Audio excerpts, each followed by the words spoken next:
Archaeologist తన కొడుకు మిగేల్ని తీసుకొని ఒక ప్లేస్కి వెళ్తూ ఉంటాడు. అక్కడ కొంతమంది ఏదో తవ్వుతూ కనిపిస్తారు. దాన్ని ఆపడానికి ఆ ఆర్కియాలజిస్ట్ వెళ్తూ ఉంటాడు. అయితే మిగేల్ ఆర్కియాలజిస్ట్ కొడుకు మిగేల్ని దూరంగా ఉంచి అక్కడి నుంచి నువ్వు రావద్దు, ఒక 20 నిమిషాలు కనుక తర్వాత నేను రాకపోతే అప్పుడు మాత్రం నువ్వు ఇక్కడి నుంచి వెళ్ళిపో అని చెప్తాడు. అలాగే ఈ ఆర్కియాలజిస్ట్ అక్కడ తవ్వే వాళ్ళ చుట్టూతో తిరుగుతూ అక్కడ కొన్ని బాంబ్స్ని అయితే ఏర్పాటు చేస్తాడు. అయితే ఆ బాంబ్స్ని పేల్చడానికి ట్రై చేస్తే బాంబ్స్ పేలవు. ఈలోగా తను చేసిన శబ్దానికి అయితే ఆ గ్యాంగ్ లో ఒకరైతే చూసేస్తారు. మొత్తానికి ఆర్కియాలజిస్ట్ అయితే అందరూ కవర్ చేసేస్తారు అన్నమాట కత్తులతో. మిగేల్ మాత్రం ధైర్య సాహసాలు చూపిస్తూ గన్ తీసుకొని అయితే వాళ్ళని బెదిరిస్తూ ఉంటాడు. దానికి వాళ్ళు భయపడరు. దీంతో ఆ పిల్లవాడు కాల్ చేస్తాడు అక్కడ ఉన్న ఒక వ్యక్తిని. దాంతో అక్కడ పెద్ద గందరగోళం రేగిద్ది. అక్కడ ఉన్న వాళ్ళందరి నుంచి తప్పించుకొని మిగేల్ అలాగే ఆర్కియాలజిస్ట్ ఇద్దరు కూడా పారిపోతూ ఉంటారు కార్ వేసుకొని. ఇలా వెళ్లే క్రమంలో వీళ్ళు ఫైరింగ్ చేసుకుంటూ ఉంటారు. దీనివల్ల ఏమవుతుందంటే దూరంగా ఉన్న ఒక బైక్ అయితే ఈ బుల్లెట్ తగిలి దానిలోంచి పెట్రోల్ అయితే లీక్ అవుతూ ఉంటుంది. ఇది చూసుకొని ఆ విలన్ బాస్ అయితే ఆ బైక్ ఎక్కి ముందుకెళ్ళడానికి ప్రయత్నిస్తూ ఉంటాడు. ఈలోగా మిగేల్ మాత్రం తన దగ్గర ఉన్న ఒక లైటర్ని అయితే ఆ పెట్రోల్ మీద వేసేయడం వల్ల అది ఒక బ్లాస్ట్ అయిపోతుంది. సీన్ అయితే ఇక్కడతో కట్ అవుతుంది. తర్వాత 20 ఏళ్ల తర్వాత అయితే ఓపెన్ అవుతుంది అనమాట. ఆర్కియాలజిస్ట్ ముసలోడైపోతాడు. మిగేల్ కూడా పెద్దవాడైపోతాడు. అయితే ఆ ఆర్కియాలజిస్ట్ కి మతిమరుపు రోగం అయితే వచ్చేస్తుంది. మిగేల్ మన కథలో హీరో పెద్దవాడైపోతాడు. వాళ్ళ నాన్నకు ట్రీట్మెంట్ చేయడానికి కూడా తన దగ్గర డబ్బులు అయితే ఉండవు. ఒక పెద్ద హోటల్లో పనిచేస్తూ ఉంటాడు. అండ్ అతను ఫారినర్స్ కి ఫేక్ ఐటమ్స్ అమ్ముతూ అది కూడా పురాతన వస్తువులను నమ్మిస్తూ చెప్పి వాళ్ళ దగ్గర డబ్బులు తీసుకుంటూ ఉంటాడు. అయితే ఇలా చేస్తున్న క్రమంలోనే డబ్బులు తీసుకున్న వెంటనే పోలీసు లాగా ఒక వ్యక్తి వచ్చేసి అయితే హీరోని అరెస్ట్ చేసి బయటకు తీసుకెళ్లిపోతూ ఉంటాడు. ఆ బయటకు వెళ్ళిన తర్వాత మనకు తెలిసిన విషయం ఏంటంటే వాళ్ళు అమ్మేది ఫేక్ ఐటమ్స్. అలాగే పోలీస్ కూడా ఫేక్ పోలీస్. అతను ఎవరో కాదు, మిగేల్ వాళ్ళ బాబాయ్. ఇలా టూరిస్టులను అయితే మోసం చేసి వీళ్ళిద్దరూ డబ్బులు అయితే సంపాదిస్తూ ఉంటారు. ఇది ఇలా నడుస్తూ ఉండగా ఒక రోజు ఏమవుతుందంటే మిగేల్ చాలా బాధపడుతూ ఉంటాడు. తన దగ్గర సరిగ్గా డబ్బు లేక తన తండ్రికి ట్రీట్మెంట్ చేయించలేకపోతున్నానని. అప్పుడే ఒక టూరిస్ట్ అయితే మిగేల్ తో మాట్లాడుతూ ఉంటాడు. మిగేల్ తాగి మంచి మత్తులో ఉండగా ఈ టూరిస్ట్ అయితే మిగేల్ తో మాట్లాడుతూ తనకి ఒక వ్యక్తి కావాలని, ఆ వ్యక్తి గురించి చెప్తావా అని చెప్పేసి ఆ టూరిస్ట్ అయితే ఒక ఫోటో చూపిస్తాడు తన ఫోన్ లో. అది ఎవరో కాదు, హీరో వాళ్ళ నాన్నే. హీరో వెంటనే ఆయన మా నాన్నే, విషయం ఏంటో చెప్పండి అంటాడు. ఒక నిధిని వెతకడానికి వెళ్తున్నాను, దానికి మీ నాన్న సహాయం కావాలి అంటాడు. హీరో వెంటనే నవ్వి నిధులు అనేవి ఏమీ ఉండవు అంటాడు. బట్ ఎక్కడో ఆశ ఉంటది కదా హీరో కూడా. సో ఆ మ్యాప్ కదా ఒకసారి చూపించండి, నాకేమైనా అర్థమవుతుందో చూస్తాను అంటాడు. దానికి ఆ టూరిస్ట్ మాత్రం ఇలా అంటాడు, నేను ఇక్కడ ఏది చూపించలేను, రూమ్ కి రా చూపిస్తాను అంటాడు. అక్కడికి వెళ్ళాక తన పొట్ట పైన అయితే టాటూ వేయించుకుంటాడు ఒక మ్యాప్ ని. అది చూపిస్తాడు హీరోకి. హీరో అది చూసి ఫస్ట్ షాక్ అవుతాడు, తర్వాత చాలా ఎక్సైట్ అవుతాడు అనమాట. ఓకే నిజంగానే ఇది ఉండొచ్చేమో అని. అయితే దాన్ని ఫోటో తీస్తాడు. అప్పటికే ఆ టూరిస్ట్ విపరీతంగా తాగి ఉండడం వల్ల తనైతే పడిపోతాడు అనమాట. హీరో కూడా అక్కడి నుంచి ఏమి తెలియనట్టుగా బయటకు వచ్చేస్తాడు. అదే విషయాన్ని హీరో వాళ్ళ బాబాయ్కి అయితే చెప్తాడు. అతను కూడా ఇంట్రెస్ట్ చూపిస్తాడు. ఇలా ఇద్దరు మాట్లాడుతూ ఉండగానే ఒక అమ్మాయి హీరో ఫోన్ అయితే తీసుకొని పరిగెడుతుంది. అదే ఏ ఫోన్ లో అయితే తన ఫోటోలు తీసాడో ఆ ఫోన్ ని తీసుకొని ఒక అమ్మాయి అయితే పరిగెడుతూ ఉంటుంది. తన వెంట చాలా కష్టపడి పరిగెడుతూ ఉంటాడు కానీ హీరో తనను మాత్రం పట్టుకోలేకపోతాడు. చివరిగా అమ్మాయి బ్రిడ్జ్ మీద నుంచి సముద్రంలోకి అయితే దూకేస్తుంది. అది చూసిన తర్వాత హీరో దూకాల వద్దని ఆలోచిస్తూ ఉంటాడు. మొత్తానికి తను కొట్టేసిన ఆ ఫోన్ అయితే తీసుకుని వెళ్ళిపోయే టైంకి కరెక్ట్ గా పోలీస్ అనుకుంటూ వాళ్ళ బాబాయ్ వచ్చి అయితే ఆ అమ్మాయిని బెదిరించడానికి ట్రై చేస్తాడు. కానీ అమ్మాయి మాత్రం నువ్వు ఒక ఫేక్ పోలీస్ అని చెప్పి ఆ ట్యాగ్ ని చూసి అయితే చెప్పేస్తుంది అనమాట. దాంతో షాక్ అవుతారు. మొత్తానికి అమ్మాయిని పట్టుకోవడం వల్ల తన ఫోన్ అయితే ఇస్తుంది. ఇలా ఆ ఫోన్ తీసుకున్న తర్వాత తెలిసేది ఏంటంటే ఆ అమ్మాయి ఇలాంటి ఫోన్స్ అన్ని కూడా దొంగతనం చేసి ఆ డబ్బులతో అయితే జీవిస్తూ ఉంటుంది. అయితే సో ఈ విధంగా అక్కడి నుంచి ఆ ఫోన్ తీసుకుని బయటకు వచ్చాక మనకి కావాల్సిన కంప్లీట్ మ్యాప్ అయితే నా దగ్గర లేదు, ఆ కంప్లీట్ మ్యాప్ మనకు కావాలి అని చెప్పి హీరోకి వాళ్ళ బాబాయ్కి మధ్య డిస్కషన్ వస్తుంది. అయితే తనకి హీరోయిన్ మాత్రమే కావాలని, తన హెల్ప్ ఉంటే గనక ఇక్కడ వర్కౌట్ అవుతుంది అని చెప్పి హీరో అయితే ఫీల్ అవుతాడు. సో అదే విషయాన్ని వాళ్ళ బాబాయ్కి చెప్పి ఆ అమ్మాయితో మాట్లాడుతూనే ఉంటాడు. వాళ్ళ బాబాయ్ మాత్రం తను ఒప్పుకుంటుందో లేదో అనుకుంటాడు. మొత్తానికి హీరోయిన్ మాత్రం వాళ్ళతో కలవడానికి ఇష్టం లేదని క్లియర్ గా చెప్పేస్తుంది. అయితే హీరోయిన్ ఒక వ్యక్తిని అయితే మోసం చేసి అతని క్రెడిట్ కార్డ్ నుంచి డబ్బులు అయితే కొట్టేద్దామని ట్రై చేస్తూ ఉంటుంది. ఈ విషయం చేస్తూ ఉండగా దొరికిపోతుంది. దానివల్ల జైల్లో వేస్తారు హీరోయిన్ ని. అప్పుడు తప్పక హెల్ప్ కోసం హీరోకి కాల్ చేస్తే అతను వచ్చి విడిపిస్తాడు. హీరో కన్విన్స్ చేస్తాడు, చాలా మనీ వస్తుంది మనకి, ఇలాంటి చిల్లర దొంగతనాలు చేయాల్సిన అవసరం లేదని హీరోయిన్ అయితే కన్విన్స్ చేస్తాడు. దానికి హీరోయిన్ కూడా ఇక చేసేదేం లేక ఓకే చెప్తుంది. హీరో వర్క్ చేసే హోటల్ ఓనర్ కొడుకు కూడా ఒక హ్యాకర్ అనమాట. తను కూడా హీరోకి చాలా క్లోజ్ గా ఉంటాడు. వాడికి జస్ట్ జస్ట్ 17 years మాత్రమే. అయితే వాళ్ళందరూ ఒక గ్యాంగ్ లా ఫామ్ అవుతారు. అప్పుడే కొత్త క్యారెక్టర్ వచ్చేస్తుంది. ఒక మ్యూజియం కి ఓనర్ కనిపిస్తాడు. అతను ఎవరో కాదు, హీరో వాళ్ళ నాన్నకి ఫేవరెట్ స్టూడెంట్. అతని పేరే ఏరియల్. నిజానికి హీరో అండ్ ఏరియల్ ఇద్దరు కూడా చిన్నతనం నుంచి పోటీ పడుతూ ఉంటారు వాళ్ళ నాన్న దగ్గర, నేను గొప్ప అంటే నేను గొప్ప అని చూపిద్దామని. బట్ ఏరియల్ కి డబ్బులు ఉండటం వల్ల మ్యూజియం పెట్టుకుని బాగా ఎంజాయ్ చేస్తూ ఉంటాడు లైఫ్ ని. హీరోకి మాత్రం సరిగ్గా డబ్బులు లేకపోవడం వల్ల తను ఇలా హోటల్ అయితే పని చేయాల్సిన పరిస్థితికి అయితే దిగజారిపోతాడు. అయితే ఇప్పుడు హీరోకి ఆ మ్యాప్ లో సగం మాత్రమే దొరికింది. పూర్తి మ్యాప్ కావాలి అంటే ఆ మ్యూజియం లోకి ఎంటర్ అవ్వాలి అని తెలుస్తుంది. ఎలాగో ఆ మ్యాప్ చూపించిన వ్యక్తి కాంటాక్ట్ అవ్వాలి అని ట్రై చేస్తారు. బట్ అతన్ని చంపేసి అతని పొట్ట పైన ఉన్న స్కిన్ అయితే కట్ చేసినట్టుగా తెలుస్తుంది. ఆ బాడీ అయితే కనిపిస్తుంది. దాంతో హీరో ఇంకా చేసేదేం లేక ఖచ్చితంగా ఆ మ్యూజియం కి మనం ఎలా అయినా వెళ్ళాలి అని డిసైడ్ అవుతాడు. ఇంకా చేసేదేం లేక వీళ్ళ ప్లాన్ ని ఎలా ఇంప్లిమెంట్ చేయాలి అని చెప్పేసి ఆలోచిస్తూ ఉంటారు. అప్పుడే వాళ్ళకి ఒక ఐడియా వస్తుంది. ఈ హ్యాకర్ బోర్డుతో మ్యూజియం లో ఉన్న కెమెరాస్ అయితే హ్యాక్ చేస్తారు. హీరో మాత్రం ఎయిర్ వెంట్ ఏదైతే ఉంటుందో దాని లోపల నుంచి ఆ మ్యాప్ ఉన్న రూమ్ లోకి అయితే వెళ్తాడు.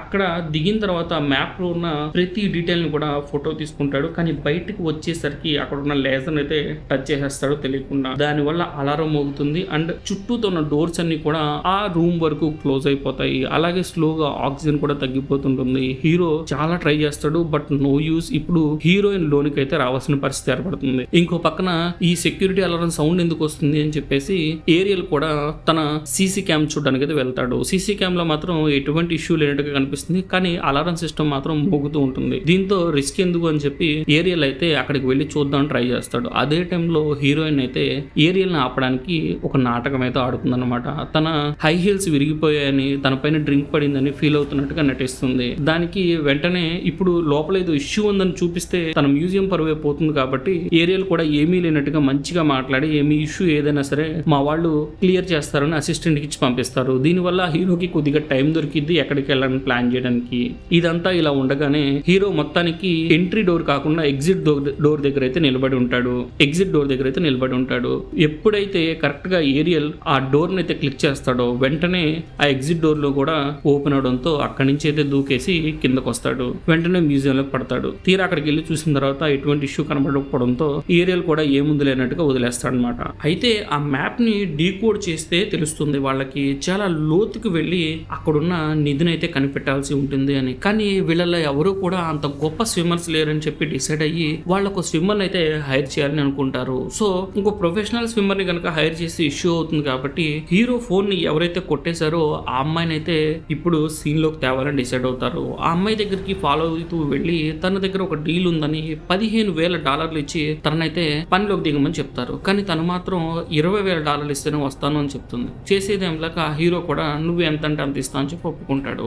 మొత్తానికి ఇలా ఒక స్విమ్మర్ ని కూడా వాళ్ళు హైర్ చేస్తారు. వీళ్ళు ఎక్కడికి వెళ్ళాలి స్విమ్మర్ ని తీసుకొని ప్లాన్ చేస్తూ ఉంటారు రూమ్ లో. అదే టైంలో వీళ్ళకి అర్థమవుతుంది వీళ్ళ ఫోన్స్ అయితే ఎవరో హ్యాక్ చేశారు అని. సో వీళ్ళు ఏం మాట్లాడుకుంటున్నా వాళ్ళకి ఇన్ఫర్మేషన్ వెళ్ళిపోతుందని వాళ్ళు అర్థం చేసుకుని వెంటనే వీళ్ళు కనిపెట్టి ఎక్కడికైతే వెళ్ళాలో దానికి ఆపోజిట్ రూట్ లో వెళ్ళాలి అని గట్టిగా మాట్లాడుతూ ఉంటారు. సో మనకి అప్పుడే తెలుస్తుంది ఎవరైతే వ్యక్తి చనిపోయి ఉన్నాడో పొట్టపైన మ్యాప్ ఉన్న అతన్ని చంపింది ఇంకెవరో కాదు ఒక విలన్ అని. నిధి కోసం మన హీరోతో పాటు ఇంకొక వ్యక్తి కూడా ట్రై చేస్తున్న విషయం మనకి ఇక్కడ అర్థమవుతుంది.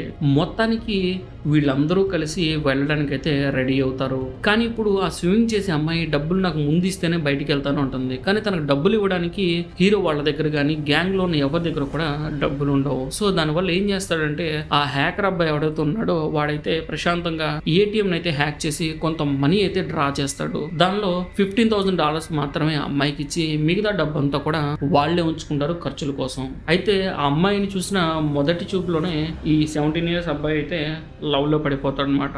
ఇక్కడ నుంచి వాళ్ళిద్దరి మధ్య కొంత లవ్ ట్రాక్ అయితే నడుస్తుంది. మొత్తానికి గ్యాంగ్ అలా అందరూ మాట్లాడుతూ వెళ్తూ ఉండగా పోలీస్ వెహికల్ అయితే కనిపిస్తుంది. వీళ్ళ వెహికల్ ఆపుతుంది. హీరో అలాగే వాళ్ళ బాబాయ్ ఇద్దరు కిందకు దిగుతారు. వాళ్ళకి అప్పుడే తెలుస్తున్న విషయం ఏంటంటే హీరోని అయితే ఈ పోలీసులు వెతుకుతున్నారని. ఎందుకు వెతుకుతున్నారో తెలియదు కానీ వెతుకుతున్నారని తెలిసింది. నిధి కోసం వెళ్లే మార్గంలో వీళ్ళు ఇబ్బంది పెట్టడంతో మొత్తానికి కష్టపడి పోలీసు నుంచి తప్పించుకొని హీరో అండ్ గ్యాంగ్ అయితే వాళ్ళు వెళ్ళాలనుకున్న ప్లేస్ కి అయితే వెళ్ళిపోతారు. సో అక్కడికి వెళ్ళిన తర్వాత తెలిసే విషయం ఏంటంటే ఎవరైతే స్విమ్మర్ ని తీసుకొచ్చారో డీప్ డైవ్ చేయడానికి తనకైతే ఒక ట్రాక్ అయితే కనెక్ట్ చేస్తారు. అలాగే ఒక ఆక్సిజన్ ట్యాంక్ నుంచి కిందకు వెళ్ళి సర్ఫేస్ దాకా వెళ్ళి చెక్ చేసి చేసామంటారు. మొత్తానికి ఆ అమ్మాయి అనుకున్నట్టుగానే కిందకు వెళ్ళి చెక్ చేయడం మొదలు పెడుతుంది. అయితే కొంత దూరం వెళ్ళిన తర్వాత ఆ ట్రాకర్ అయితే పనిచేయడం ఆగిపోతుంది. ఎందుకని ట్రాకర్ మూవ్ అవ్వట్లేదు అని చెప్పేసి ఈ హ్యాకర్ అబ్బాయి అయితే కంగారు పడుతూ ఉంటాడు. మొత్తానికి ఈ హ్యాకర్ బుడ్డోడిక భయపడిపోయి అమ్మాయికి ఏమైనా అయిందని చెప్పేసి చిన్న ఆక్సిజన్ ట్యాంక్ కూడా పెట్టుకుని వాటర్లోకి అయితే దూకేస్తాడు. ఆ వాటర్లోకి దూకి దాదాపు ఎక్కడైతే ఆ ట్రాకర్ ఆగిపోయిందో అక్కడ వరకు వెళ్తాడు. అప్పుడే తెలుస్తుంది అక్కడ కొద్దిగా గ్యాప్ ఉంది. ఆ గ్యాప్ లోంచి ఈ ఆక్సిజన్ సిలిండర్ పట్టుకుని వెళ్ళడం కష్టం కాబట్టి తను ఆక్సిజన్ సిలిండర్ వదిలేసింది వెళ్ళిందని తెలుస్తుంది. తను ఉందా లేదా అని చెప్పి భయపడుతూ ఉంటాడు. ఈ లోపు కొద్దిగా స్పేస్ దొరికిద్ది అనమాట. అక్కడ మాత్రం వాటర్ ఉండవు, ఆ లోయ లాంటి దాంట్లో. సో అక్కడ నుంచి చూస్తూ ఉంటాడు. ఇదే టైంలో ఆ అమ్మాయి కూడా పైకి అయితే వస్తుంది అనమాట గాలి పీల్చుకుంటానికి. అప్పుడు చూసి షాక్ అవుతుంది ఈ బుడ్డోని. ఏంటి నువ్వు ఇక్కడికి వచ్చావు అని చెప్పేసి నీకోసం వచ్చావని చెప్పగానే ఇక వాళ్ళిద్దరు కూడా ఒకళ్ళు ఇష్టపడుతున్న విషయం ఇక్కడ కన్వే అయిపోతుంది. దాంతో వెంటనే పైన వాళ్ళతో అయితే మాట్లాడడం స్టార్ట్ చేస్తారు వీళ్ళిద్దరు. ఏంటి అంటే ఈ అమ్మాయి $20,000 కాదు, మనం ఇక్కడ దాకా వచ్చే దారి మొత్తం కూడా మీరు నిధి గురించి మాట్లాడారు, ఆ నిధికి సంబంధించిన డబ్బు షేర్ నాకు కూడా కావాలి, $20,000 కాదు అని చెప్పి అడుగుతుంది. ఒకవేళ మీరు షేర్ ఇవ్వడానికి ఇష్టపడకపోతే చెప్పండి, నేనైతే ఇక్కడ మీకు ఏమి హెల్ప్ చేయలేను, బయటకు వచ్చేస్తానని. సో చేసేది ఏం లేక హీరోకి విపరీతం కోపం వచ్చినప్పటికీ కూడా సరే అని ఒప్పుకుంటారు. తనను కూడా షేర్ ఇవ్వడానికి ఒప్పుకుంటారు. మొత్తానికి లోపలికి వెళ్ళి చూస్తే ఒక బాక్స్ అయితే దొరుకుతుంది. అది హీరోకి ఇస్తారు. దాన్ని ఓపెన్ చేసి చూస్తే తెలుస్తుంది అది నిధి కాదు, నిధికి సంబంధించిన ఒక కీ అని. అది చూడటానికి గ్రీన్ కలర్ లో హాఫ్ మూన్ షేప్ లో ఉంటుంది. ఈలోగా బయట కాపలాగా ఉన్న హీరో బాబాయ్ అయితే ఒక గ్యాంగ్ పట్టుకుని ఉంటారు. అది ఎవరో కాదు, హీరో చిన్నతనంలో బైక్ పేల్చేశాడు కదా, అక్కడ దెబ్బతిన్న విలన్ ఎవడైతే ఉంటాడో ఆ బాస్ గాడే ఇప్పుడు ఇక్కడికి వచ్చి వాళ్ళ బాబాయ్ అయితే పట్టుకుంటాడు. అయితే ఆ బాస్ గాడు ఇంకా నిధి వేట మాత్రం ఆపి ఉండడు. వాడు చాలా క్రూరంగా మారిపోతాడు. చిన్న మాట నచ్చకపోయినా సరే మనుషుల్ని కాల్చి చంపేస్తుంటాడు. అలాంటి మూర్ఖంగా తయారైపోయిన ఆ విలన్ బాస్ గాడు హీరో వాళ్ళ బాబాయ్ అయితే పట్టుకుంటాడు. అలాగే గ్యాంగ్ మొత్తాన్ని పట్టుకుంటాడు. నీ చేతిలో ఏదైతే ఉందో అది నాకు ఇచ్చేయని అడుగుతూ ఉంటాడు. దానికి హీరో మాత్రం నా గ్యాంగ్ మొత్తాన్ని వదిలేసి అప్పుడు నీకు ఇస్తాను అంటాడు. దానికి సరే అని చెప్పి విలన్ కూడా ఒప్పుకుంటాడు. అందరూ తప్పించుకొని పారిపోతారు. వెంటనే హీరో తన దగ్గర ఉన్న ఆ స్టోన్ అయితే మింగేస్తాడు.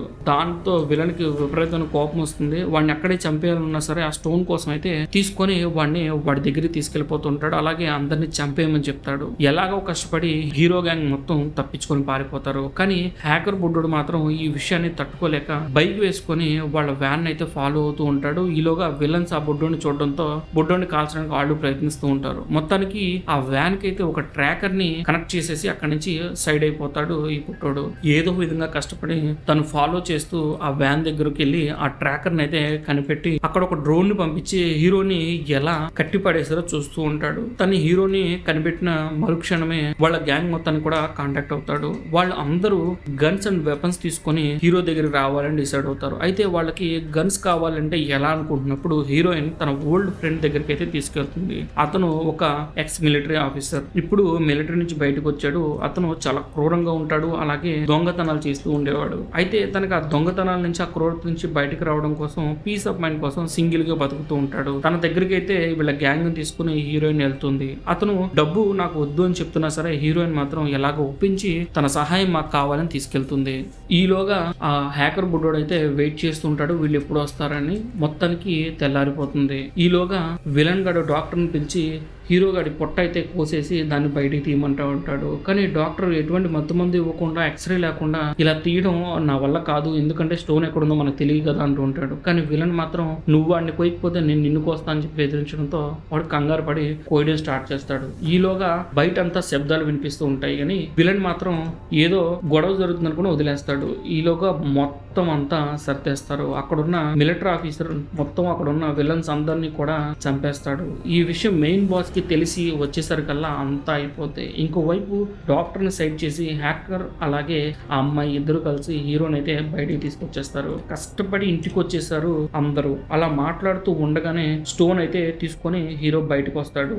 ఇలా అంతా సెట్ అయిపోయింది. ఇక నిధిని కొట్టేయడమే అనుకుంటారు. దీని గురించి ఇన్ఫర్మేషన్ ఇంకా కావాలి అంటే మన దగ్గర లేదు కాబట్టి దీని గురించి మనం తెలుసుకోవాలంటే మా నాన్న అడగాలని చెప్పి హీరో వెళ్ళి వాళ్ళ నాన్న అయితే అడగడం స్టార్ట్ చేస్తాడు. కానీ ఆయన ఏం చెప్తాడంటే ఈ నిధిని ఓపెన్ చేయడానికి మొత్తంగా 3 కీస్ ఉంటాయని చెప్తాడు. మీ దగ్గర హాఫ్ మూన్ కీనే ఉంది, ఇంకో 2 కీస్ ఉంటాయి, వాటిని కూడా కనిపెట్టాలి అని చెప్తాడు. వీటి గురించి చెప్పిన తర్వాత మీకు ఇంకా ఏమైనా ఇన్ఫర్మేషన్ గుర్తుందా అంటే తన మతిమరుపు రోగం వల్ల మిగతాదైతే తనకి గుర్తులేదని తెలుస్తుంది. దాంతో ఇంకా ఇబ్బంది పెట్టడం ఇష్టం లేక హీరో ఎలాగైనా ఈ విషయాన్ని కనిపెట్టాలి అని చెప్పేసి వాళ్ళ గ్యాంగ్ దగ్గరకు వచ్చి ఆ 3 కీస్కి సంబంధించిన విషయాన్ని అయితే చెప్తాడు. ఈలోగా ఏదో బయట సౌండ్ వచ్చినట్టుగా అనిపిస్తుంది. ఏంటి అని వెళ్ళి చూసేసరికి బయట ఏదో గొడవ జరుగుతున్నట్టుగా ఉంటుంది. వెనక్కి తిరిగి చూసేసరికి హీరో వాళ్ళ ఫాదర్ అయితే ఎవరో కిడ్నాప్ చేసి తీసుకెళ్లిపోతూ ఉంటారు. వెంటనే ఆ కడుపు పైన అంత పెద్ద గాయం పెట్టుకుని కూడా హీరో అయితే వాళ్ళ నాన్న కోసం పరిగెడుతూ ఉంటాడు కాపాడడానికి. ఈలోగా అవుట్ సైడ్ వీళ్ళ గ్యాంగ్ మొత్తాన్ని కూడా పోలీసులు అయితే ఆపేస్తారు, హీరోని కూడా ఆపేస్తారు. అసలు పోలీసులు ఎందుకు వచ్చారో అర్థం కాదు. ఈలోగా వీళ్ళందరినీ తీసుకెళ్లి పోలీస్ స్టేషన్ లో లోపల పెడతారన్నమాట. అప్పుడే మనకి విషయం అర్థమవుతుంది. ఆ టూరిస్ట్ ఎవరైతే ఉన్నారో ఫస్ట్ ఈ మ్యాప్ గురించి మాట్లాడిన టూరిస్ట్ చనిపోయాడు కదా, ఆ కేసులో మెయిన్ సస్పెక్ట్ గా హీరోనే చూస్తారు. ఎందుకంటే సీసీటీవీలో అతను రూమ్ లోపలికి వెళ్ళి బయటకు వచ్చిన వ్యక్తి చివరిగా ఈయనే అని తెలుస్తుంది. దాని వలన వీడిని అనుమానిస్తారు పోలీసులు. ఈలోగా వీళ్ళందరినీ ఒక్కొక్కరిగా అందరినీ కూడా ఇంట్రాగేట్ చేస్తూ ఉంటుంది ఆ లేడీ పోలీస్ ఆఫీసర్. అప్పుడే తనకు తెలుస్తుంది వీళ్ళ దగ్గర ఎటువంటి సమాచారం లేదు, కాకపోతే వీళ్ళందరూ కూడా క్రిమినల్స్ అని తెలుస్తుంది. ఆ హ్యాకర్ బుడ్డోడు కూడా ఎన్నోసార్లు ఏటీఎం ని హ్యాకర్ చేస్తూ డబ్బులు తీసుకోవడం, దాని వల్ల దొరికి ఇష్యూస్ లో ఉంటాడు. ఇంకో పక్కన హీరోయిన్ కూడా మనుషులు మోసం చేసి డబ్బులు తీసుకుంటూ ఉంటుంది. ఈ స్విమ్మర్ అమ్మాయి కూడా వేరే వాళ్ళ దగ్గర ఫోన్లు అవి దొంగతనం చేస్తూ ఉంటుంది. ఇటు పక్కన వీళ్ళ బాబాయ్ పోలీసులు నటిస్తాడు. ఇలా అన్ని రకాలుగా ఇంత పెద్ద గ్యాంగ్ కలిసి ఏదో చేస్తుంది, ఏంటో చెప్పండి అని చెప్పి అడుగుతూ ఉంటుంది. దానికి ఎవరు సరైన సమాధానం చెప్పరు. ఈ కుట్లు వేసి ఉంటారు కదా హీరోకి, ఆ దాని నుంచి బయటపడి ఆ మత్తు నుంచి బయటపడేసరికి ఈవిడైతే అడగడం స్టార్ట్ చేస్తుంది పోలీస్ ఆఫీసర్. మీ క్రిమినల్ గ్యాంగ్ అంతా కలిసి ఏం చేస్తుందో చెప్పండి అని క్లియర్ గా అడుగుతూ ఉంటుంది. దానికి హీరో అయితే ఇలా సమాధానం ఇస్తూ ఉంటాడు, మాకేం తెలియదు అన్నట్టు మాట్లాడుతూ ఉంటాడు. కానీ అలాంటి స్కిన్ ని ఎవరైనా ఎందుకు పీల్ చేస్తారు? ఒకవేళ సైకో అయితే మొత్తం స్కిన్ పీల్ చేసి ఉండొచ్చుగా, ఓన్లీ ఆ ఏరియాలో ఎందుకు పీల్ చేశాడు? దీన్ని కక్ష అనుకోవాలా లేకపోతే ఏదైనా రూట్ మ్యాప్ అనుకోవాలా అని చెప్పి అనగానే హీరో ఫేస్ లో అయితే ఎక్స్ప్రెషన్ మారింది. దాంతో తనకు అర్థమవుతుంది ఏదో జరుగుతుంది అని. మొత్తానికి తను ఏం జరుగుతుంది అని చెప్పి తెలుసుకుందాం అని చెప్పి నెట్ లో అయితే కొడుతుంది, ఏదైనా నిధికి సంబంధించి ఇక్కడ గొడవ జరుగుతుందా అని చెప్పేసి. అదే టైంలో లోపల నుంచి పెద్ద పోలీస్ ఆఫీసర్ వీళ్ళందరినీ వదిలేయమని చెప్తాడు. దాంతో వీళ్ళందరినీ కూడా బయటకు వదిలేస్తారు. ఎందుకు ఇలా జరుగుతుంది అని చెప్పి కంగారు పడుతూ ఉంటుంది అనమాట ఈ లేడీ పోలీస్ ఆఫీసర్. వెంటనే వెళ్ళి వాళ్ళ సుపీరియర్ అయితే అడుగుతుంది, మీరు ఎందుకు వాళ్ళని వదిలేస్తున్నారు, ఎంత లంచం తీసుకున్నారు అని చెప్పి అతని మీద కోప్పడడం స్టార్ట్ చేస్తుంది. దానికైనా ఏం మాట్లాడుకున్నా నువ్వు ఎంతలో ఉండాలో అంతలో ఉండని బయటకు గెంటేస్తారు. ఇదే టైంలో తనకి ఇంకొక కాల్ వస్తుంది. ఆ లేడీ ఆఫీసర్ కి ఆల్రెడీ పెళ్ళయి ఒక కొడుకు అయితే ఉంటాడు. ఆ కొడుకు మోగవాడు, మాటలు రాకపోవడంతో అతని మీద విపరీతమైన ప్రేమ కలిగి ఉంటుంది. కానీ వాళ్ళ హస్బెండ్ కి ఈవిడ మీద అనుమానం ఉండడంతో హస్బెండ్ అండ్ వైఫ్కి మధ్య గొడవలు జరుగుతూ ఉంటే డైవర్స్ అయిపోతుంది. ఇప్పుడు ఆ పిల్లోడు నా దగ్గరే ఉండాలి అని చెప్పి ఈ పోలీస్ ఆఫీసర్ బాధపడుతుంటే, ఇంకో పక్క వాళ్ళ హస్బెండ్ మాత్రం పిల్లోడు నా దగ్గరే ఉంటాడని కేసు వేసి మొత్తం కంపు చేస్తూ ఉంటాడు అనమాట తన జీవితాన్ని. ఇలాంటి టైంలో ఒక లాయర్ని పెట్టుకొని దాని గురించి వాదించడానికి కూడా తన దగ్గర డబ్బులు లేకపోవడంతో ఈ పోలీస్ ఆఫీసర్ అయినప్పటికీ కూడా చేతులు కట్టేసినట్టు ఉండడంతో చాలా బీపీ వచ్చేస్తూ ఉంటుంది. ఇదంతా ఇలా ఉండగా హీరో మొత్తానికి గ్యాంగ్ తో కలిసి మాట్లాడుతూ ఉంటాడు ఏం జరిగింది అని. ఒక పక్క వాళ్ళ నాన్నని ఎవరో కిడ్నాప్ చేశారు. రెండో విషయం ఏమైందంటే వీళ్ళు ఎంతో కష్టపడి కనిపెట్టిన ఆ ఒక్క కీ కూడా వీళ్ళ దగ్గర ఈ రోజు లేదు. ఆ కీ ఏమైంది అని చెప్పి వీళ్ళు ఆలోచిస్తూ ఉంటారు. అప్పుడే ఆ పోలీస్ ఆఫీసర్ అయితే వీళ్ళ గ్యాంగ్ దగ్గరికి వస్తుంది. వచ్చి మీకు కావాల్సిన వస్తువు నా దగ్గర ఉంది, అయితే ఆ నిధిలో నాకు కూడా భాగం కావాలి అనేది. దానికి చేసేది ఏం లేక వీళ్ళు ఒప్పుకుంటారు. అయితే ఇప్పుడు తెలిసే విషయం ఏంటంటే వీళ్ళకి కావాల్సినవి 1 కాదు 3 కీస్ అని. ఇంకో పక్క వాళ్ళ ఫాదర్ని కూడా పట్టుకున్నారు అని. ఇప్పుడు ఈ 3 కీస్ ఆ ఫాదర్ని ఎలా వెనక్కి తీసుకురావాలి అని చెప్పి ఆలోచిస్తూ ఉంటారు. అసలు వీళ్ళని ఆ జైలు నుంచి విడిపించింది ఎవరో కాదు, ఆ మ్యూజియం ఓనర్ అయిన ఏరియలే. ఇది ఇలా ఉండగా ఇంకో పక్కన అసలు వాళ్ళ నాన్న కిడ్నాప్ చేసింది ఎవరు అని వీళ్ళు ఆలోచిస్తూ ఉంటారు. అప్పుడే మనకి చూపిస్తారు వాళ్ళ నాన్న కిడ్నాప్ చేసింది ఎవరో కాదు, హీరోని స్టోన్ కోసం ఎవరైతే కిడ్నాప్ చేశారో అదే పర్సన్ హీరో వాళ్ళ నాన్న కూడా కిడ్నాప్ చేస్తారు. అయితే వాళ్ళు నిధికి కావాల్సిన 3 కీసుని తీసుకొని రమ్మని చెప్తాడు. హీరో ఫాదర్ మతిమరుపు వల్ల చాలా విషయాలు మర్చిపోయాడు. అయితే అతను బుక్ లో ఎప్పుడు ఏదో విషయాలు రాస్తూ ఉంటాడని హీరో గుర్తొస్తుంది. హీరోకి ఆ మ్యాటర్ గుర్తొచ్చి ఆ బుక్ వెతుకుతాడు. ఆ బుక్ దొరికాక తనకి ఏమీ అర్థం కాలేదని చెప్పి హీరోయిన్ కి ఇచ్చి ఏరియల్ కి ఇవ్వు, తనకి మా నాన్నకి మంచి రిలేషన్ ఉన్న వల్ల తనకేమైనా అర్థమవుతుందేమో చూడమని చెప్తాడు. తను బుక్ ఇవ్వడానికి వెళ్తుంది, బట్ ఏదో మ్యాప్ చూడాలి అని చూస్తుంది. అప్పుడు ఏరియల్ కి హీరోయిన్ కి అర్థమవుతుంది ఆ 2 కీస్ ఎవరి దగ్గర ఉండొచ్చు అని. వీళ్ళు అప్పుడే కనిపెట్టి ఆ మిగతా 2 కీస్ ని కూడా తీసుకొచ్చి మా ఫాదర్ ని వదిలేస్తే కీస్ ఇస్తాం అన్నట్టుగా హీరో అయితే విలన్ గడికి చెప్తాడు. దానికి విలన్ కూడా ఒప్పుకుంటాడు. కానీ హీరోయిన్ కి ఏరియల్ మీద ఎందుకో అనుమానం వస్తూ ఉంటుంది. అది కన్ఫర్మ్ చేసుకుంటాకి ట్రై చేస్తూ ఉంటుంది. దానికోసం హీరోయిన్ మన ఇద్దరం మీట్ అవ్వాలి అని చెప్పి ఏరియల్ తో కలిసి ఏరియల్ వాళ్ళ ఇంటికి వెళ్ళి ఏదో మాట్లాడుతున్నట్టుగా ఇంట్లో అయితే సెర్చ్ చేయడం మొదలు పెడుతుంది. అప్పుడే అర్థమవుతుంది హీరో వాళ్ళ నాన్న కిడ్నాప్ చేసింది ఏరియలే అని. దాంతో షాక్ అవుతుంది. హీరోయిన్ కి ఏరియల్ గురించి అర్థమైపోయిందని ఏరియల్ కి తెలిసి హీరోయిన్ ని అలాగే హీరో వాళ్ళ ఫాదర్ ని ఇద్దరిని కూడా ఒకటే రూమ్ లో వేసి లాక్ చేసి బయటకు వస్తాడు. హీరో అండ్ విలన్స్ ఇద్దరు కూడా ఒక చోట కలిసి లాక్స్ అయితే ఎక్స్చేంజ్ చేసుకుని దానికి బదులుగా హీరోయిన్ ని అలాగే వాళ్ళ ఫాదర్ ని వదిలేయడానికి డిసైడ్ అవుతారు. మొత్తానికి అక్కడికి వచ్చాక తెలిసే విషయం ఏంటంటే హీరో వాళ్ళ బాబాయ్ చాలా తెలివిగా ప్లాన్ చేసి ఆ లాక్స్ కి రిప్లికాన్ అయితే తయారు చేసి వాళ్ళకి ఇచ్చే ప్రయత్నం చేస్తాడు. అది చూడంగానే వీళ్ళు గుర్తుపట్టరు అనుకుంటారు కానీ నిజానికి ఏరియల్ కనిపెట్టేస్తాడు ఇవి డూప్లికేట్ అని. వెంటనే వాళ్ళందరినీ చంపేయమని చెప్పి అరుస్తూ ఉంటాడు. దాంతో దెబ్బకు భయపడి వాళ్ళు ఒరిజినల్ అయితే ఇచ్చేస్తారు. హీరో గ్యాంగ్ ని విలన్స్ పట్టుకున్నారని ఇప్పటి వరకు విలన్స్ అనుకుంటారు. కానీ విలన్స్ మాత్రం వాళ్ళ దగ్గర ఉన్న పోలీస్ హెల్ప్ తో ఈ విలన్స్ ని పట్టుకుంటాడు. దాంతో చేసేది ఏం లేక వాళ్ళ ఫాదర్ ని అలాగే హీరో వాళ్ళ ఫాదర్ ని అలాగే హీరోయిన్ ని ఎక్కడ పెట్టారో క్లారిటీ ఇచ్చేస్తారు. వెంటనే అక్కడి నుంచి పారిపోతారు. ఫైనల్ గా విలన్స్ అయితే వాళ్ళ కీస్ ని వాళ్ళు తీసుకుంటారు. వాళ్ళ ఫాదర్ ని హీరోయిన్ ని హీరో వాళ్ళు తీసుకెళ్లిపోతారు. ఇప్పుడే మనకి నిజం తెలుస్తుంది నిధి ఎక్కడి నుంచి స్టార్ట్ అయిందనేది. నిధికి సంబంధించిన విషయం తెలుస్తుంది. ముగ్గురు నాయకులు కలిసి వాళ్ళకు దొరికిన బంగారాన్ని ఎవరికి తెలియకుండా ఒక ప్లేస్ లో అయితే దాయాలి అనుకుంటారు. కానీ వాళ్ళు ముగ్గురు 3 భాగాలుగా కీస్ అయితే తయారు చేస్తారు. ఎందుకంటే ఏ ఒక్క కీ ఉన్నా సరే ఎవరైనా ఓపెన్ చేస్తారు కాబట్టి 3 కీస్ కలిసి ఉంటే తప్ప ఓపెన్ అవ్వకుండా ఉండేలాగా ఒక సిస్టమ్ అయితే క్రియేట్ చేస్తారు. అయితే బంగారం మీద ఆశతో ఇద్దరిని ఒక అతను చంపేసి ఓన్లీ వాడి సింగిల్ కీతోనే లాక్ ఓపెన్ అయ్యేలాగా పెట్టుకున్న విషయం అయితే హీరోకి ముందే తెలుసు. కానీ ఆ విషయాన్ని మాత్రం బయట పెట్టరు. ఇప్పుడే ఆ విషయాన్ని బయట పెడతాడు. నేను 2 ఒరిజినల్స్ మధ్య ఒక డూప్లికేట్ కీ పెట్టి వాళ్ళకి ఇచ్చాను. సో ఎప్పుడైతే వాళ్ళు పైది చూసి ఇది ఒరిజినల్ అనుకుంటారో వాళ్ళు నమ్మేస్తారు. కానీ నిజానికి మెయిన్ గా కావాల్సిన సింగిల్ కీ మాత్రం నా దగ్గరే పెట్టుకున్నా అని చెప్పి వాళ్ళ గ్యాంగ్ మొత్తానికి చూపి షాక్ అయితే ఇస్తాడు. మొత్తానికి విలన్స్ వాళ్ళు అనుకున్నట్టుగా నిధిని వెతికి అక్కడ దాకా వెళ్ళగలిగినా సరే ఓపెన్ చేయడానికి వాళ్ళ దగ్గర కీ లేదు. కీ మాత్రం మన దగ్గరే ఉందని చాలా హ్యాపీగా చెప్తాడు. మొత్తానికి వీళ్ళందరూ డిసైడ్ అయ్యి ఎక్కడికి వెళ్ళాలో తెలుసుకుంటారు. ఫ్లైట్ లో అక్కడికి వెళ్ళాలి అని ఫిక్స్ అవుతారు. ఒక ప్రైవేట్ ఫ్లైట్ లో అందరూ స్టార్ట్ అవుతారు. నిధి మనదే అని పార్టీ చేసుకోవాలి అని షాంపైన్ అయితే తాగుతూ ఉంటారు. అందరూ మత్తులో పడి ఉంటారు. కానీ మిలిటరీ వాడికి మాత్రం మెలుపు వస్తూ ఉంటుంది. ఏంటా అని చెప్పి చూస్తే తన కళ్ళ ముందే పైలట్ అయితే పారాచూట్ బ్యాగ్ వేసుకొని ఫ్లైట్ లోంచి దూకేస్తాడు. దాంతో పైలట్ దూకేశాడని మత్తు వదిలేసి గట్టిగా అరుస్తుంటాడు. వెంటనే అందరూ లేచి చూస్తారు. ఓన్లీ 3 పారాచూట్స్ మాత్రమే ఉంటాయి. టీమ్ మెంబర్స్ మాత్రం మొత్తం 7 ఉంటారు. మిలిటరీ వాడికి అనుమానం వస్తుంది. మనలోనే ఎవడో ఇన్ఫార్మర్ ఉన్నాడు, మన ఇన్ఫర్మేషన్ లీక్ చేశాడు, వాడెవడో నాకు తెలియాలి, ఎలాగో మనకి 20 నిమిషాలు ఉంది కింద పడి చావటానికి అంటాడు. వెంటనే నేను కాదని అందరూ కూడా మేము ట్రేడర్స్ కాదు అని చెప్పి చెప్పేస్తారు. కానీ నేను తెలుసుకోవాలనుకుంటున్నాను అని చెప్పి అందరూ ఫోన్ తీసుకొని వాళ్ళు చెప్పేదానికి అక్కడ ఉన్నదానికి సేమ్ ఉందా లేదని ఆ హ్యాకర్ గడికి ఇచ్చైతే ట్రాక్ చేసి చూస్తారు. మొత్తం ఎవ్వరు కూడా నిజంగా చెడ్డోళ్ళు కాదు అని తెలుస్తుంది. అందరూ మంచోళ్ళు అని తెలుస్తుంది. కానీ చివరిగా మిలిటరీ వాడి ఫోన్ చెక్ చేయడానికి వస్తే మిలిటరీ వాడు మాత్రం నా ఫోన్ ఇవ్వను పొండి అంటాడు. చివరికి చేసేదేం లేక ఇలా మాట్లాడుతూ ఉండగానే హీరోయిన్ అయితే అనుకోకుండా ఆ ఫ్లైట్ లో నుంచి కిందకి పడిపోతుంది. వెంటనే సెకండ్ కూడా ఆలోచించకుండా హీరో తన ఒక పారాచూట్ తీసుకుని దూకేస్తాడు హీరోయిన్ కోసం. మొత్తానికి హీరోయిన్ కాపాడి కిందకి వెళ్తాడు. అదే సమయంలో ఇద్దరిద్దరు జంటలుగా అయితే పారాచూట్ తీసుకుని దిగుతారు. పోలీస్ ఆఫీసర్ అలాగే హీరో వాళ్ళ బాబాయ్ ఇంకో పక్కన ఆ హ్యాకర్ గాడు అమ్మాయి ఇద్దరు కలిసి దిగుతారనమాట. చివరగా ఆ మిలిటరీ వాడు మాత్రం దానిలో మిగిలిపోతాడు ఫ్లైట్ లో.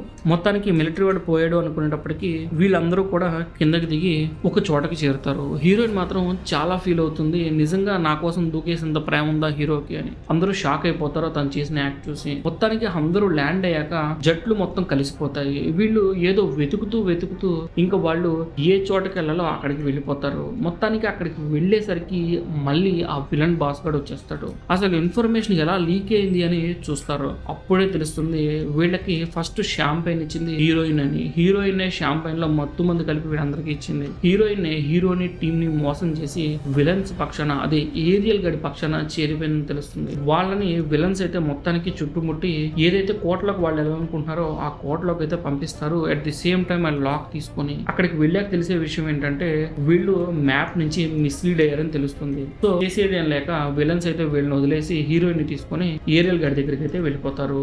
ఏరియల్ అలాగే హీరోయిన్ ఇద్దరు కూడా మాట్లాడుతూ ఉంటారు లోపల. ఇదే సమయంలో ఆ కోటలోంచి అయితే హీరో అలాగే గ్యాంగ్స్ అందరూ కూడా బయటకు వచ్చేస్తారు. అప్పుడే వాళ్ళకి ఫ్లైట్ లో వెళ్ళిపోయిన ఆ మిలిటరీ వాడు కూడా కనిపిస్తాడు. చనిపోయాడు అనుకున్నాం కదా, నిజానికి వాడు చనిపోడు. వీళ్ళందరూ కలిసి మొత్తానికి వాళ్ళ నార్మల్ లైఫ్ లోకి అయితే బాధపడుతూ వచ్చేస్తారు. ఇంకో పక్క హీరోయిన్ అలాగే ఏరియల్ ఎంజాయ్ చేస్తూ ఉంటారు. అయితే హీరోయిన్ ఒక మాట అడుగుతుంది, నువ్వు నన్ను కేర్ తీసుకోగలవా అని చెప్పి అడుగుతుంది. దానికి ఏరియల్ కూడా ఇలా చెప్తాడు, డెఫినెట్ గా తీసుకుంటాను, నా దగ్గర చాలా డబ్బు ఉంది అని చెప్పి చెప్తాడు. ఇలా మాట్లాడుతూ ఉండగానే ఇద్దరు కూడా మళ్ళీ షాంపెయిన్ తాగడం మొదలు పెడతారు. ఇలా మాట్లాడుతూ ఉండగానే వాళ్ళకి ఒక ఐడియా అయితే వస్తుంది. నిజానికి ఈ మ్యాప్స్ అన్ని ఎలా లింక్ అయ్యో చూద్దాం అని చెప్పేసి ఆ మ్యాప్స్ ఉన్న రూమ్ లోకి వెళ్ళి అయితే మ్యాప్స్ అన్నిటిని ఓపెన్ చేసి చెక్ చేస్తూ ఉంటారు. అలా మాట్లాడుతూ ఇద్దరు మందు తాగుతూ ఉండగా వాళ్ళకి మ్యాప్ లో ఉన్న విషయం అయితే క్లారిటీ వచ్చేస్తుంది. నిధిని దాచిన వ్యక్తి అలాగే వాళ్ళ ఫ్రెండ్స్ కలిసి 2 పడవలు వెళ్ళారు, కానీ తిరిగి ఒక్క పడవే వచ్చింది. అంటే ఇంకో పడవలో ఎక్కడో నిధి మిస్ అయింది అని చెప్పి వాళ్ళకి అర్థమవుతుంది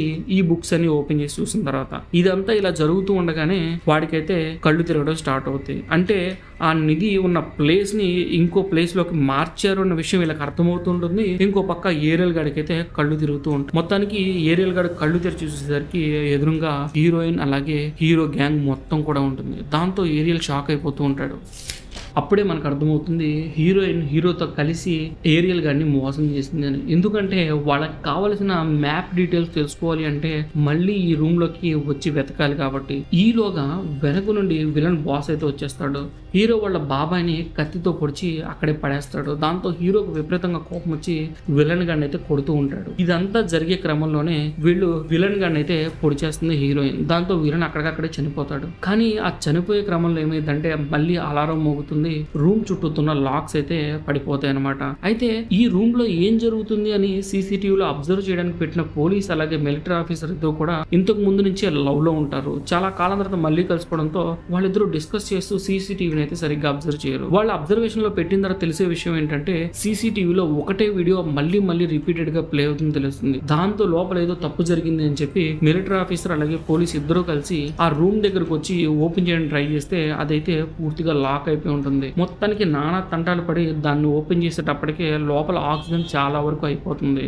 లోపల ఉన్న ప్రతి ఒక్కరు కూడా ఆక్సిజన్ సరిపోగా నేల మీద పడిపోతారు అనమాట. మొత్తానికి ఎలాగో కష్టపడి దాన్ని ఓపెన్ చేసేసరికి అందరూ బతికి బయటపడతారు. మొత్తానికి వాళ్ళకి కావాల్సిన ఇన్ఫర్మేషన్ మొత్తాన్ని తీసుకొని ఆ లాక్ ని తీసుకొని ఎలాగో బయటికి వచ్చేసాం అమ్మయ్య అనుకుంటారు. బయటికి వచ్చాక వాళ్ళ బాబాయ్కి కత్తితో పొడిచడుగా విలన్, సో హాస్పిటల్ తీసుకెళ్దాం అనుకుంటారు. బట్ బాబాయ్ మాత్రం వద్దు అంటాడు. నాకు క్యాన్సర్ ఉంది, నేను ఏమాత్రం హాస్పిటల్లో చావాలనుకోవట్లేదు, ఇప్పుడు అక్కడ తీసుకెళ్తే క్యాన్సర్ని బట్టి ఉంచేస్తారు, నన్ను కూడా నీతో పాటు నిధి వేటకు తీసుకెళ్ళు అని చెప్తాడు. దాంతో హీరో చాలా బాధపడుతూ నిధి వేటకైతే వాళ్ళ బాబాయ్ని కూడా తీసుకుని వెళ్తూ ఉంటాడు. అప్పుడే మనకి ఒక విషయం అయితే క్లారిటీ వస్తుంది. హీరోయిన్ ఇప్పటి వరకు ఎవరికి కూడా తన నిజమైన పేరు ఏంటో చెప్పలేదు. తను ఇప్పటికే ఎన్నోసార్లు పేర్లు మార్చుకొని గెటప్స్ మార్చుకొని దొంగతనాలు చేస్తూ బతుకుతుంది. ఈ విషయాన్ని హీరో వాళ్ళ బాబాయ్ అయితే కనిపెడతాడు. దానికి హెల్ప్ చేయడానికి ఈ నిధి కనిపెట్టిన తర్వాత ఇక్కడి నుంచి పారిపోవాలి అంటే తనకు పాస్పోర్ట్ కావాలని వాళ్ళ బాబాయ్ ఒక కొత్త పాస్పోర్ట్ అయితే తయారు చేసి హీరోయిన్ కి ఇస్తాడు. హీరోయిన్ అయితే చాలా బాధపడుతుంది, ఇంతగా ప్రేమగా చూసుకుంటున్నారని. హీరోకి నువ్వంటే చాలా ఇష్టం, వాడిని మాత్రం బాధ పెట్టుకో అని హీరోయిన్ కి అయితే వాళ్ళ బాబాయ్ చెప్తాడు. కానీ హీరోయిన్ మాత్రం నేను వాడికి కరెక్ట్ కాదు అని చెప్పి ఏడుస్తుంది. దాంతో చేసేది ఏం లేక వాళ్ళ బాబాయ్ కూడా ఏం మాట్లాడకుండా ఊరుకుంటాడు. తర్వాత హీరో అండ్ బాబాయ్ ఇద్దరు కలిసి ఏం మాట్లాడుకుని ఉంటారు. అప్పుడే క్లారిటీ ఇస్తాడు.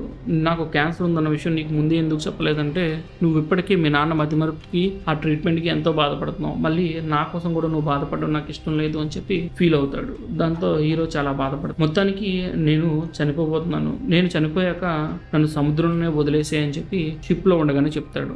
దాంతో హీరో చాలా బాధపడుతూ ఉంటాడు. నా షేర్ కూడా నీకే దక్కాలి, నా డబ్బు కూడా నువ్వే తీసుకో అని చెప్పి చెప్తాడు. హీరో చేతుల్లోనే వాళ్ళ బాబాయ్ అయితే చనిపోతాడు. వాళ్ళు వెళ్తున్న బోట్ లోంచి తన బాబాయ్కి సంబంధించిన దహన సంస్కారాలన్నీ చేసి తన బాడీని అయితే ఆ వాటర్ లో వదిలేస్తారు. అందరూ చాలా ఫీల్ అవుతూ ఇలా జరుగుతూ ఉండగానే నెక్స్ట్ డే అయిపోతుంది. వాళ్ళు వెళ్ళాల్సిన డెస్టినేషన్ పాయింట్ కి అయితే రీచ్ అయిపోతారు. మొత్తానికి కష్టపడి నిధి ఉన్న బాక్స్ ని అయితే కనిపెట్టి బయటికి తీసి ఆ లాక్ పెట్టి అయితే నిధిని ఓపెన్ చేస్తారు. కరెక్ట్ గా ఓపెన్ చేసే టైంకి అయితే వాళ్ళ దగ్గరికి ఏరియల్ గాడు వచ్చేస్తాడు.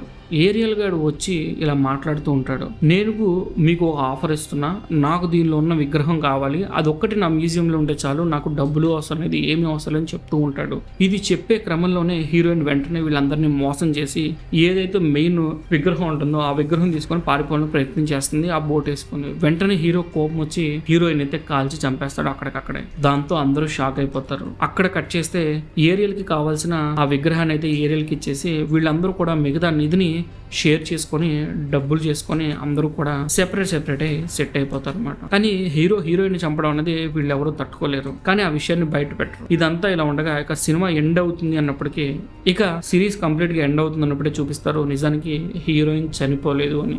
హీరో కావాలని చనిపోయినట్టుగా యాక్ట్ చేశారు. అసలు హీరోయిన్ ఎందుకు ఐడెంటిటీ మార్చుకోవాల్సి వస్తుంది అన్నది నెక్స్ట్ సీజన్ లో చూపిస్తారు. ప్రస్తుతానికైతే వీళ్ళిద్దరూ కలిసే ఉంటారు. హీరో షేర్ అలాగే హీరో వాళ్ళ బాబాయ్ షేర్ హీరోకి దక్కుతుందనమాట. హీరోయిన్ చనిపోయింది కాబట్టి తన షేర్ అందరికీ దక్కుతుందనమాట. ఇక్కడతో సీజన్ 1 అయితే ఎండ్ అవుతుంది. సీజన్ చూడడానికి బాగానే ఉంటుంది కానీ అక్కడక్కడ కొద్దిగా ల్యాగ్ అనిపిస్తుంది. అండ్ ఇది వచ్చేసరికి స్పానిష్ వెబ్ సిరీస్ అనమాట. తెలుగులో లేదు, only Hindi, English and Italian ఇలాంటి అదర్ కంట్రీ లాంగ్వేజ్ లోనే ఉంది. కావాలంటే ట్రై చేయండి. కొద్దిగా ల్యాగ్ అనిపిస్తుంది, బట్ వర్త్ టు వాచ్ అని చెప్తాం. మన ఛానల్ ఇంతవరకు సబ్స్క్రైబ్ చేసుకుంటే వెంటనే సబ్స్క్రైబ్ చేసుకోండి. అలాగే నోటిఫికేషన్ బెల్ని కూడా యాక్టివేట్ చేసుకోండి. ఈ సిరీస్ కనుక మీకు నచ్చితే ఇలాంటి మరిన్ని సిరీస్ని అయితే మన ఛానల్ అప్లోడ్ చేయడం జరిగింది. తప్పకుండా వాటిని కూడా చెక్ చేయండి, ప్లేలిస్ట్లో ఉంటాయి.